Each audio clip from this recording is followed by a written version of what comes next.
So then, it's time for my reaction to the Jeddah Grand Prix. Hello everyone and welcome back to another video. Yes, so last night's Grand Prix is now over and oh my god, what a complete and utter fuck up. It really was. It really was. Fernando Alonso. Yes, Fernando Alonso got a podium. Then he didn't get a podium. Then he did get... No, he didn't. Yes, no, he didn't. Yes, no, yet no. No. No. Yes. Yes. Yes. Yes. Fernando Alonso got a podium. The FIA just have not got a single clue now what they're doing. What they're doing. Let's have a look at the incident in question. So here is the grid. I've just sort of, as you can see there, Fernando Alonso, yes, is clearly way off the line. Way off the line. Let's move myself out of the way a minute. Put myself up the top there. So yeah, here is the grid line. And yes, Fernando Alonso is well off to the left-hand side. But look at how wide that gap is for the car. It's very, very narrow indeed. But yeah, it is correct. Fernando Alonso is off the line. But let's go back to the past. And let's go back to 1995. Yes, 1995. I'm just going to move myself out of the way again. Here we are. Here's the grid for 1995. I'm just going to blow that up a little bit more so you can see. Now look at the huge space between where the cars sat on the grid in 1995. But also look at how far Michael Schumacher is over to that left-hand side. He is inside the line, admittedly. But look at the spacing. But more importantly, let's go down the grid a little bit. I think this may be a Prost. I'm not quite sure. It's very hard to define. But that car, if I go and show you with the arrow, that car there is definitely over the line. Over the line. Look at that. And that was 1995. So what have you got to say about that, FIA? Not a bloody lot. And all the cars, just like they are nowadays, are not parked correctly in their positions because it's very hard to police. In fact, it's almost impossible. What are they going to do? Have them all reversed into exactly the correct straight ahead position each time or what? It's never going to work.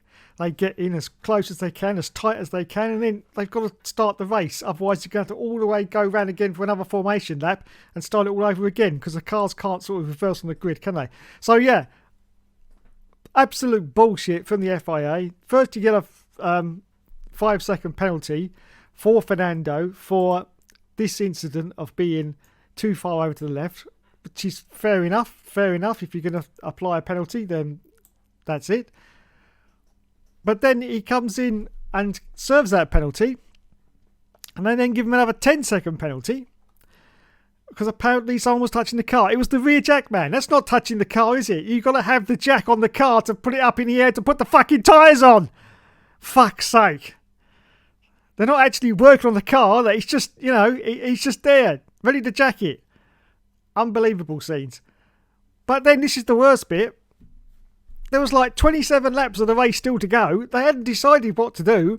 And so Fernando Alonso went up and got his podium. Champagne goes everywhere. Yeah, lovely jubbly, wobbly wobbly. And then afterwards they say, no, hang on, we're going to apply a 10-second penalty. So you're now going to drop down to a 4th and George Russell gets it. So George Russell's like, yeah, I got a podium. And then they backtrack and say, no, we've reviewed the footage. And in actual fact, no, it's okay. We were slightly in error. Unbelievable scenes at the FIA. I just give up. It just seems like that Charlie Whiting job was a hell of a lot more difficult to fill than they were letting on because we've got new people.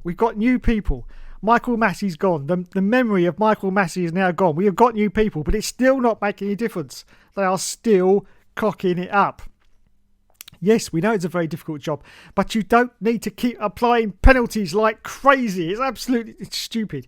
It really is. It's stupid. It's interfering with the racing. It's interfering now with the results of that racing, and something needs to be drastically done. Also, I'll tell you what else needs to be drastically done, and that is the fact that the racing is not very spectacular these days, is it? I have to say, it hasn't been too good. And the fact that Maxi Boy finished in second place is not looking too good for the championship. I don't think we're going to get any kind of a fight this year in the championship. Max is going to walk it.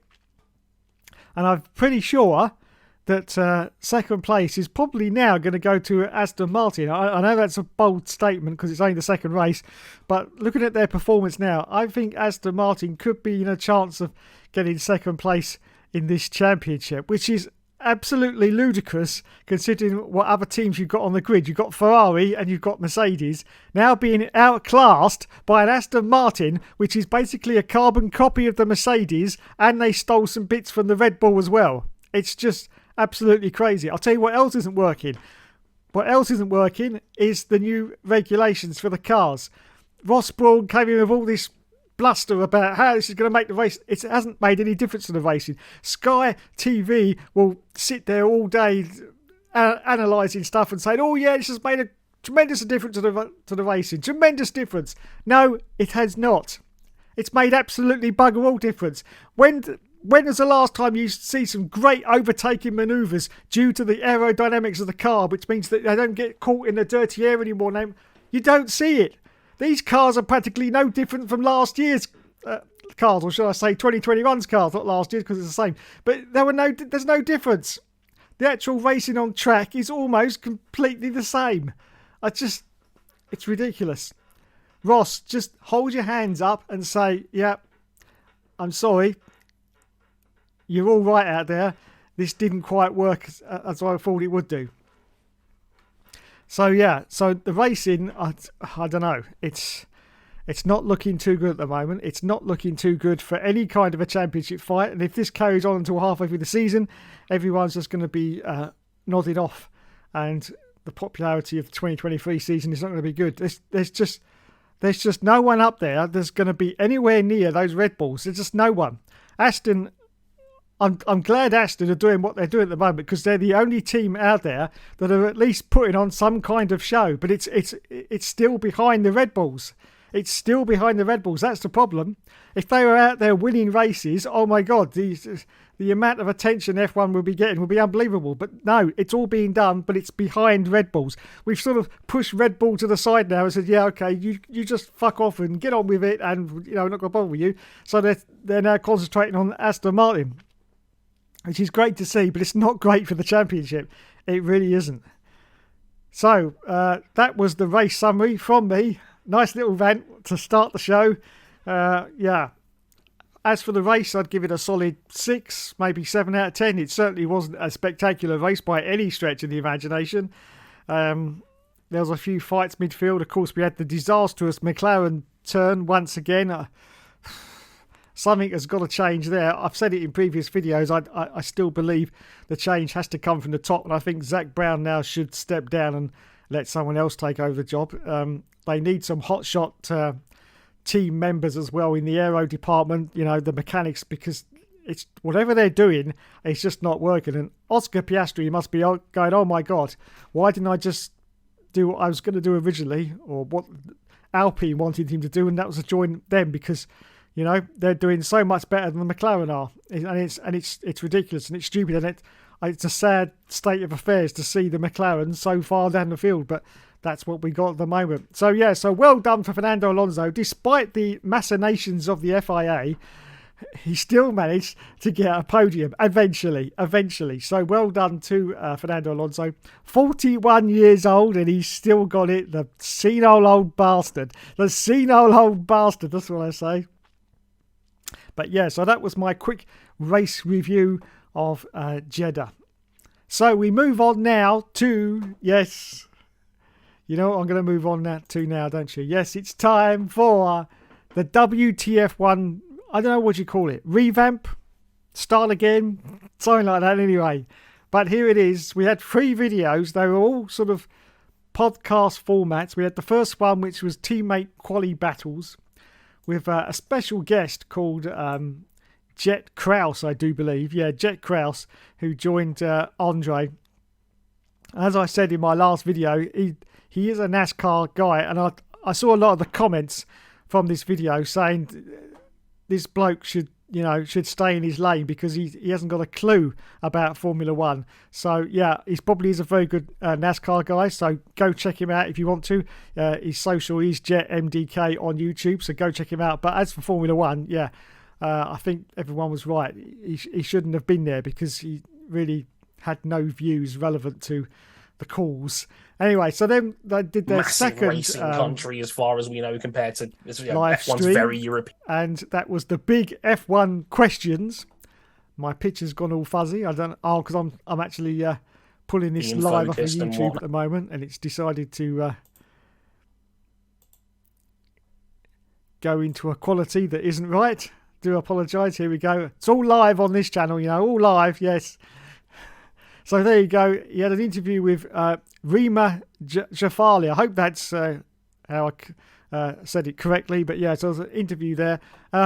It wasn't too bad, I have to say. It wasn't too bad, that one.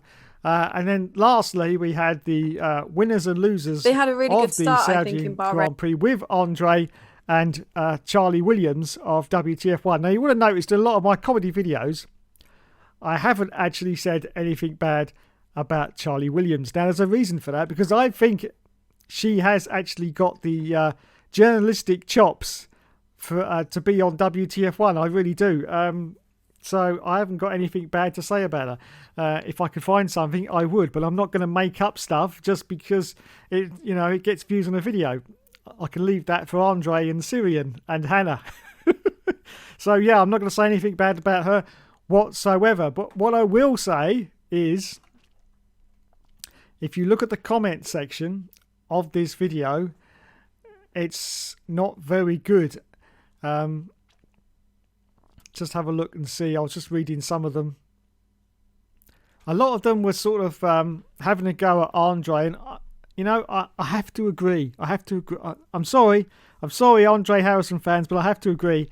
He's very dry. He is very dry, and he's a stats man, which is very good. But he hasn't got that killer personality, that overexcitement, enthusiasm that you need.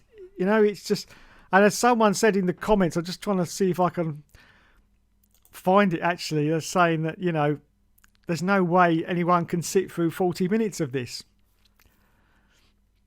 ABCDF1 says, Dre really, this is salty and annoyed at Red Bull being quick after the second race. Can only imagine what he'd be like after the 20th race. And then we got Chris Johnson saying, can't stand Dre anyway, but I'm not going to comment on that. I really don't think that people should make comments like that, but, they do. It's YouTube comments, so what can you say? Now, this is what's worrying me. I noticed this last night. Good coverage, guys, it says, from Mr. X Zario. Now, I've noticed this several times when you go through the comments. If you then go to Mr. X, this channel does not have any content. This is a robot. Look, there's no one here. No views, no content. This is a robot. Now, are WTF1 doing this just to try and boost their views, or what? That's allegedly, because I can't comment on whether it is. I don't think they are, to be honest. This is just. I don't even know if you can buy robots. Perhaps you can, but I don't think WTF1 are doing this. But every positive comment on their videos seems to come from robots that have got absolutely nothing on their channel. It's very weird indeed. Here we go. You guys are doing really great, says Shab. I can't pronounce that name, but there you go. Let's go to his channel now and see what he's got going. Oh, look! Amazing. This channel doesn't have any content. Amazing. That's another robot. That's another robot. Tama, I can't pronounce that name either. Dre is not worth listening to. He is too salty and seems to forget the last 8 years of Merck's dominance. Now, Mr. F1 Fanatic, I did enjoy this comment, and this could be an exclusive on this channel. I'm just going to read the last bit. I also can't forget to mention that this channel is so bad now. At least they got rid of Syrian. Oh, I know it's Kieran. They got rid of Kieran. Now, this could be an exclusive. Has he gone? Now, I've done a little bit of investigative research, and I've noticed that the official at WTF1 is missing from Syrian's Twitter account. He still says presenter for WTF1, but the official at WTF1 is missing from his account. So, of course, I can't confirm or deny because they won't confirm or deny. He last made a video about 4 days ago, a quick short video, but he could have pre-recorded that a few days before, so I don't know. But yes, Syrian could be... If he has gone, I'll tell you what, that's now the death knell for WTF1 if he has gone. It really is, because I said from the beginning he was the only one that could possibly bring like a phoenix up from the ashes of this channel and maybe make it a little bit... But it seems like if he has gone, then that's it. This channel now is just going to turn into the race part 2. And that's going to be it. The race part 2. They're just going to try and get more journalistic, more boring. Everyone's going to fall asleep. That was never what WTF1 was about. You did not, you know, you've got the race YouTube channel. If you need something to make you fall asleep, just go to their channel, watch the first 30 seconds. I guarantee you'll be out like a light. Out like a light. It works every time for me anyway. So yeah, if they're going in that direction, then this is the wrong direction, WTF1. They just seem to be throwing as much shit at the fan that they can and just hoping that something sticks, but nothing's sticking. Absolutely nothing is sticking. And then he goes on to, Mr. F1 Fanatic then goes on to say, Kieran, who was the most embarrassingly pathetic cringe person of F1 YouTube. Now, Mr. F1 Fanatic, I have to say, as I make myself big, that'll be a first. I have to say, Mr. F1 Fanatic, I take issue with that statement because I am the most embarrassing and pathetic cringe person on F1 YouTube. And I have been for several years. So no, you are factually incorrect. It's me. It's me. Oh dear.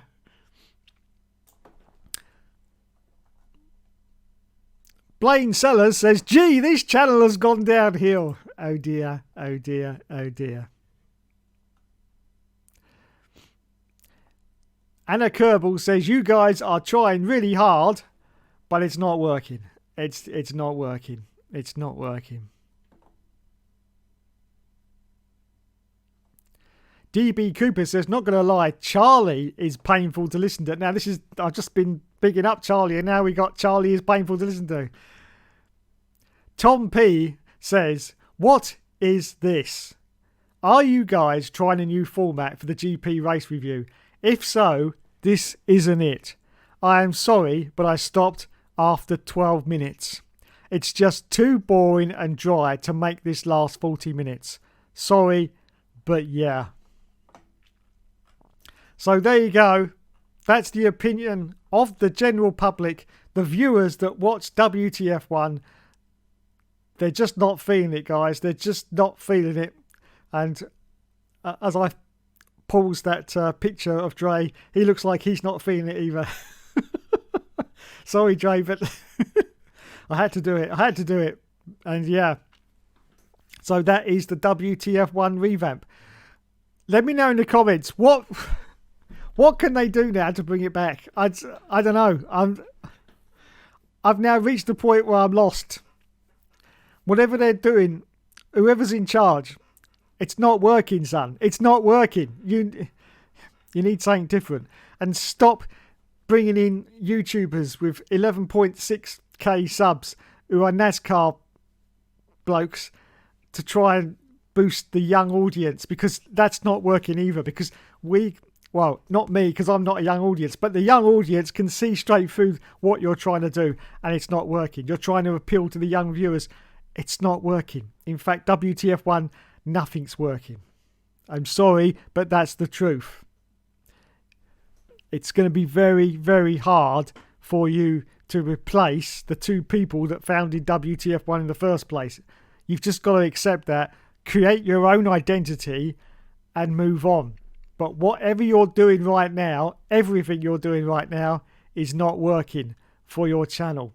And it makes me sad because I want the content to be great. I've said this from the start. I'm not on a witch hunt. I want the content to be great because then I watch it and so does everyone else. And they'll end up with hundreds and thousands of views. That's what everyone wants at the end of the day. Anyway, thanks so much for watching, everyone. You have been awesome as always. And I will catch you in the next video. Thank you and good night.